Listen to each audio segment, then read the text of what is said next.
आप सबका फिर से स्वागत है। मैं सचिन कुमार, फाउंडर ऑफ सोचने वाला। आज हम बात करेंगे सूबेदार योगेंद्र सिंह के बारे में। इनका जन्म 1980 में औरंगाबाद महाराष्ट्र में हुआ था। कारगिल के युद्ध के दौरान टाइगर हिल पे इन्होंने कब्जा किया था। इनकी बहुत अहम भूमिका थी, जिनके चक्कर में इनको परमवीर चक्र से सम्मानित किया गया। 1650 फीट की वो बर्फीली पहाड़ी, सीधी पहाड़ जिसके ऊपर चढ़ाई करनी थी, इन्होंने बोला मैं चढ़ाई करूंगा। और वो बिल्कुल सीधी पढ़ाई जिस पर चढ़ना असंभव था। और वह दूसरी तरफ जो बिल्कुल प्लेन रास्ता था, वहां पे वो गन लेके खड़े थे और उनको एडवांटेज था कि एकदम चोटी पे एडवांटेज था। जो खड़े थे कोई भी वहां पे उनको दिखता सामने से वहां पे शूट कर देते हैं। लेकिन उन्होंने क्या किया, अपने कुछ सैनिकों को लेके बिल्कुल 1650 की फीट की जो बिल्कुल खड़ी पहाड़ी थी वहां पे ऊपर चढ़ने लग गए। और यहाँ से इन्होंने सुबह 4 बजे से जो बिल्कुल प्लेन रास्ता था वहां से फायरिंग चालू कर दी, ताकि पाकिस्तानी सेनाओं का यह ध्यान भटका सके। उसके बाद क्या हुआ, पाकिस्तानी सेना वहां पे थोड़ी चलाक निकल गई और वो अपने पीछे जाके देखने लगी कि पीछे कोई हलचल तो नहीं हो रही है।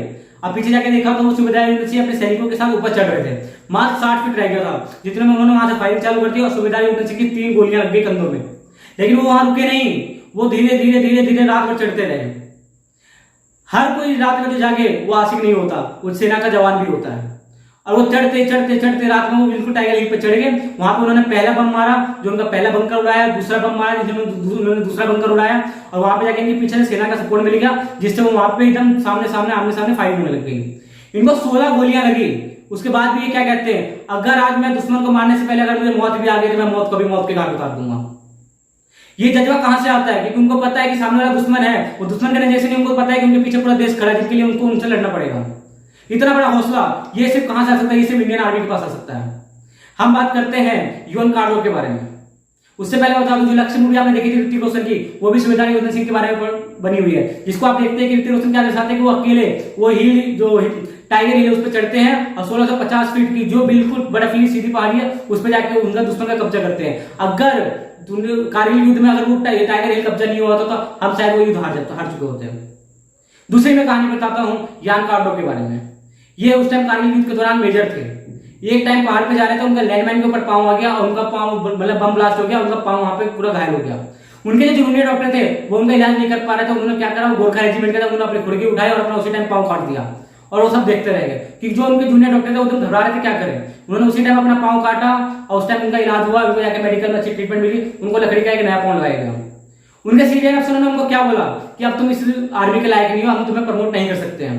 उन्होंने कहा और अपनी मेंटल फिटनेस पे उन्होंने अपना इसी लकड़ी के पांव से एक्सरसाइज किया और उन्होंने कहा अब मुझे किसी भी फिट आर्मी बंदे अंदर से दौड़ाइए, मैं उससे तेज दौड़ूंगा। और हुआ क्या, उसी अपनी लकड़ी के पांव से वो उनकी रेस हुई और वो उसमें जीत गए। बात समझ रहे हैं, इंसान जो ठान लेता है वो कर लेता है। और इतना ही नहीं, उन्होंने कहा कि जो पहाड़ी पे आप बोलोगे उस पहाड़ी पे मैं चढ़ के दिखाऊंगा। उनके सीनियर ने उनको कारगिल के एलओसी की जो सबसे बड़ी बर्फ की पहाड़ी थी 600 मीटर की, उस पर चढ़ाया और ये उसी लकड़ी के पांव से चढ़ गए। ऐसा पहली बार हुआ था कि कोई आर्मी का बंदा जिसका एक पांव नहीं था वो मेजर रैंक तक पहुंच चुका था। ऐसी मेजर विक्रम तो आपको पता है कि कैप्टन विक्रम बत्रा, इसके बारे में मैं चाहता हूं बहुत कुछ बताने की, वीडियो बहुत ज्यादा बड़ी हो जाती है, इसलिए मैं आपको इसको नेक्स्ट वीडियो में बताऊंगा। इसी बारे में बताऊं, जो दूसरे देश की आर्मी होती है ना, उसको वहां की पब्लिक उसको बहुत सपोर्ट करती है, लेकिन हमारे हिंदुस्तान की आर्मी को उतना सपोर्ट नहीं मिल पाता है।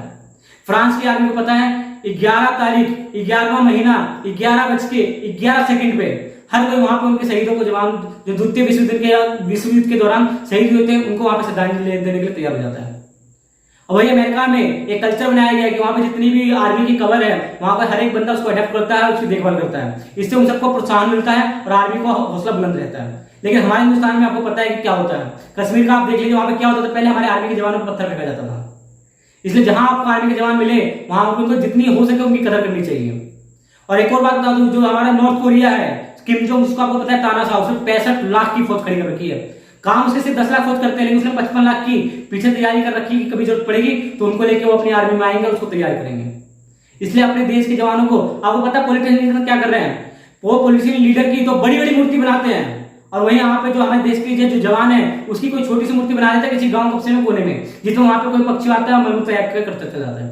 आप खुद बताइए हम सब किससे सीखेंगे, हम अपने देश के जवान से ज्यादा सीखेंगे या देश के पॉलिटिशियन लीडर से ज्यादा सीखेंगे? जितना हो सके इस वीडियो को फैला दीजिए ताकि पता लग जाए कि हमारे देश के जवान के साथ क्या हो रहा है और हमारे देश के जवान की कितनी भागीदारी है हमारे देश के लिए।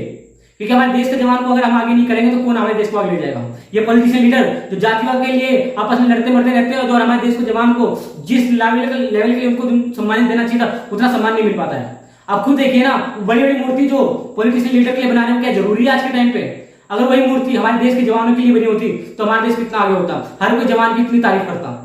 वहीं जो दूसरे देशों को जितना प्रोत्साहन मिलता है, जहां आर्मी के जवान मिलते हैं, वहां सारे लोग खड़े होकर वहां के लिए तालियां बजाते हैं। और हमारे यहाँ कश्मीर में क्या होता है, उन्हीं जवानों पर पत्थर बरसाया जाता है। तो आज सबसे निवेदन है कि जितने भी आर्मी जवान मिले उन सबका प्रोत्साहन बनाइए, जहां मिले उनको सैल्यूट कीजिए, उनको नमस्कार कीजिए, जितना हो सके उनकी मदद कीजिए। आपकी नजर में अगर कोई आपका जानने वाला कोई आर्मी में है तो उनको तहे दिल से मेरी तरफ से शुभकामनाएं। जितना हो सके आपको, अगर मैं पहली बार बोल रहा हूँ, इस वीडियो को आप व्हाट्सएप पर डाउनलोड कीजिए, शेयर कीजिए, हर जगह फैला दीजिए, ताकि हमारे देश में हर आर्मी के जवान के बारे में हर किसी को पता होना चाहिए कि उसके अंदर कितना हौसला है और वो देश के लिए मिटने के लिए तैयार हो जाता है। धन्यवाद। मैं सचिन कुमार, फाउंडर ऑफ सोचने वाला, आपका अपने यूट्यूब चैनल पर स्वागत करता हूँ।